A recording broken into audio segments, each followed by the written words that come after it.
ہم نے سوچا کہ جا کر دیکھیں کہ کون رو رہا ہے۔ ہم دونوں سیڑھیوں سے اوپر آ گئیں۔ پھر ہم نے خالی کمروں میں دیکھا تو ایک کمرے میں کسی عورت کو دیکھا، وہ رو رہی تھی۔ ہم نے آج سے پہلے اس عورت کو کبھی نہیں دیکھا تھا۔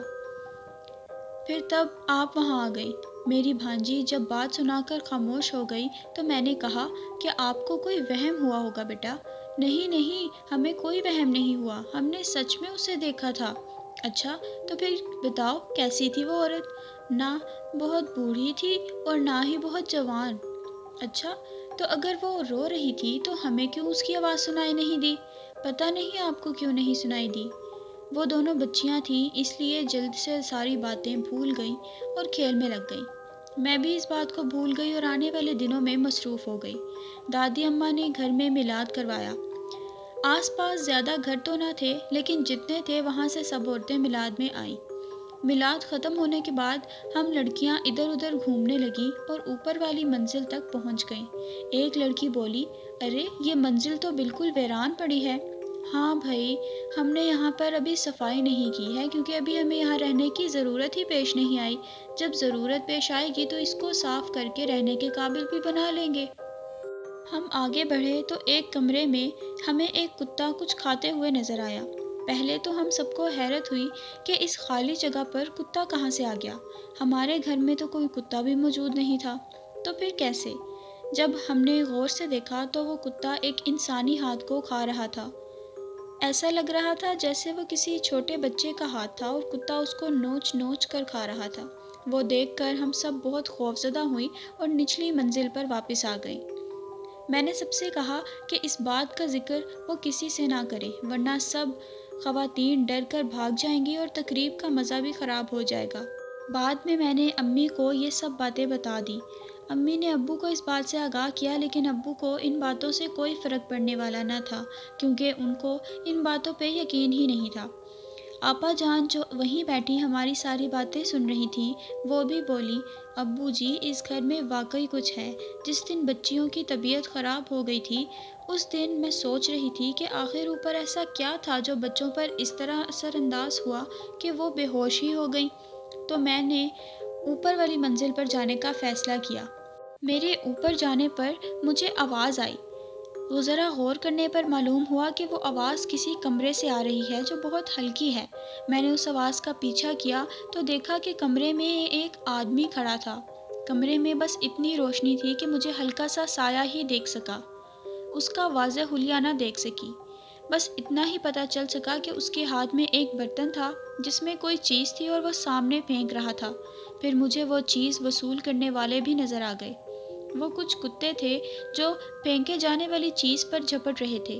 میرے غور کرنے پر مجھے نظر آیا کہ وہ چھوٹے چھوٹے ہاتھ تھے جو وہ شخص کتوں کو ڈال رہا تھا۔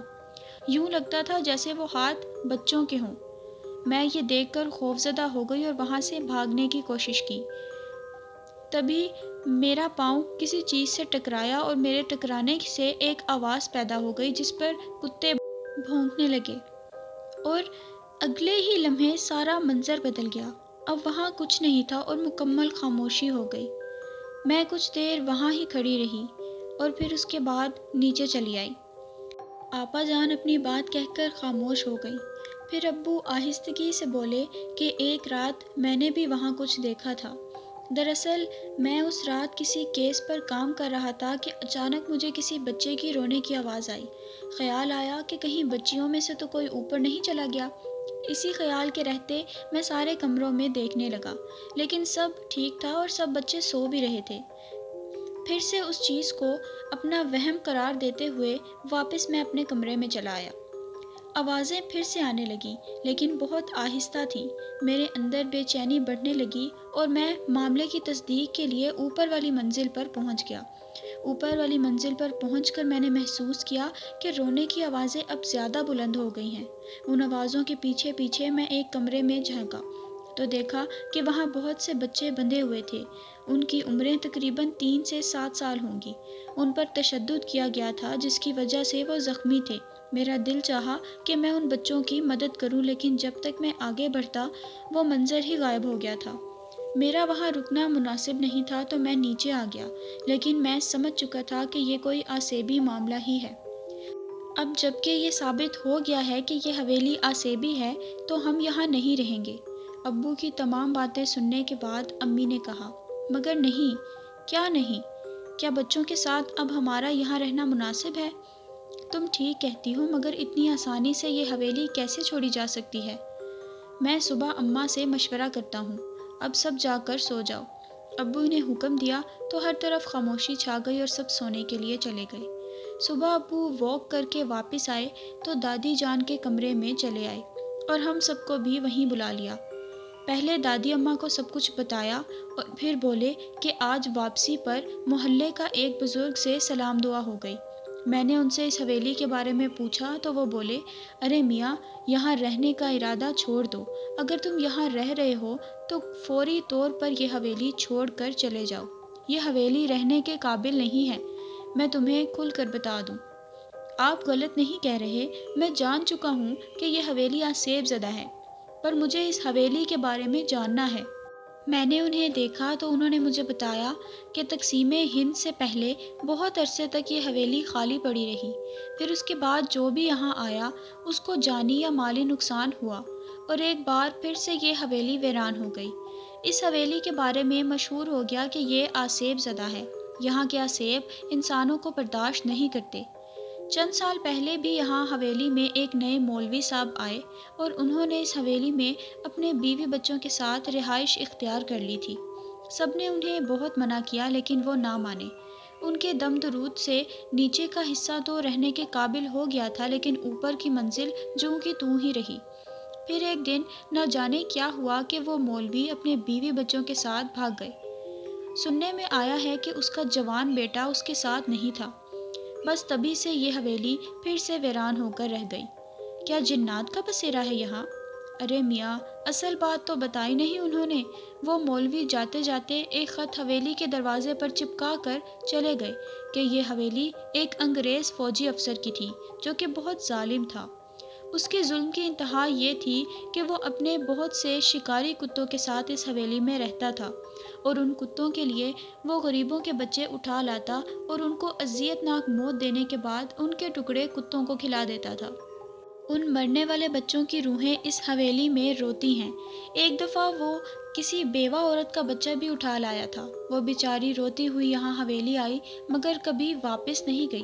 اس کی روح بھی یہاں روتی رہتی ہے۔ یہاں یہی سب چل رہا تھا کہ تقسیم کا شور اٹھ گیا، سب لہو لہو ہو گیا۔ کچھ لوگ اس افسر کی حویلی میں گھس آئے اور اسے موت کے گھاٹ اتار دیا۔ اس کی لاش اسی حویلی میں سڑتی رہی۔ اس کے کتے بندھے ہوئے تھے اس لیے بھوک سے مر گئے، لیکن وہ سب آج بھی یہی ہیں۔ اس بزرگ نے مجھے یہ سب کچھ بتایا اور پھر حویلی خالی کرنے کی تاکید کرتے ہوئے چلا گیا۔ یہ سب بتانے کے بعد ابو خاموش ہو گئے تو دادی اماں بولی، میں نے تو پہلے ہی کہا تھا کہ مت لو یہ حویلی۔ خیر، میں صبح پیر صاحب سے بات کرتی ہوں کہ کچھ کریں، تب تک ہم کسی اور جگہ شفٹ ہو جاتے ہیں۔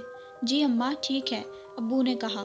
یہ حقیقت ہے کہ کسی مکان کو لیتے وقت اس کے بارے میں چھان بین کر لینی چاہیے۔ جب تک اچھی طرح معلومات نہ ہو جائے تو ایسی جگہ کو حاصل کرنا سراسر نقصان دہ ہی ہوتا ہے۔ اس کے بعد ہم نے اس حویلی کو چھوڑا اور دوسری جگہ پر شفٹ ہو گئے۔ تو ویورز، یہ تھی میری آج کی ہارر سٹوری۔ میں امید کرتی ہوں کہ آپ کو میری یہ سٹوری پسند آئی ہوگی۔ اگر پسند آئی ہے تو میری ویڈیو کو لائک، شیئر اور سبسکرائب کریں میرے چینل کو ایسی مزید ہارر سٹوریز سننے کے لیے۔ اگر آپ بھی اپنے ساتھ پیش آئے گئے کسی حادثے کی سٹوری ہمارے ساتھ شیئر کرنا چاہتے ہیں تو کر سکتے ہیں نیچے ڈسکرپشن میں دیے گئے جی میل پر ہمیں اپنی سٹوری کو بھیج کر۔ اب میں ملوں گی آپ سے ایک نئی ہارر سٹوری کے ساتھ۔ Thanks for watching.